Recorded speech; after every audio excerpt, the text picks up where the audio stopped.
কবিতাৰ শিৰোনাম আৰে বাবা বেয়া সময়। আৰে বাবা আমি গাখীৰ কিয় খাম, আপডেটেড মানুহ পানী খাম, ৰঙা পানী বগা পানী ক'লা পানী, মাত্ৰ পানী খাম, পগলাৰ পৰা পগলামি কৰিব পৰা জোখাৰে। গাখীৰ খালে পুৰঠ হয়, আমি মৰিব বিচাৰোঁ, শক্তিও হয়। আৰে বাবা অস্ত্ৰতকৈ বেছি বেগী নহয়, জুই হৈ চিতা নহয়, কেঁচা শৰীৰত জুই জ্বলোৱা মানুহ আমি গাখীৰ নাখাওঁ, পানী খাম, ৰঙা পানী বগা পানী ক'লা পানী, মাত্ৰ পানী খাম। আমি কিতাপ নপঢ়োঁ, কিতাপৰ ভৰ বেছি।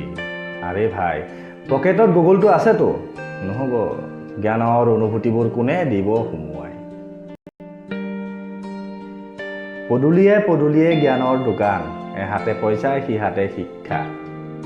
শিক্ষাৰ সময়ো শেষ নোহোৱাই হ'ল, চুলি সৰে গজে পকে আকৌ পকে।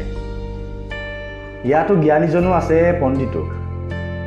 আৰে ভাই বেলেগৰ কথাত মাতিনো কি লাভ আছে, আমি আপডেটেড মানুহ, গাখীৰ নাখাওঁ, পানী খাম, ৰঙা পানী বগা পানী ক'লা পানী, মাত্ৰ পানী খাম।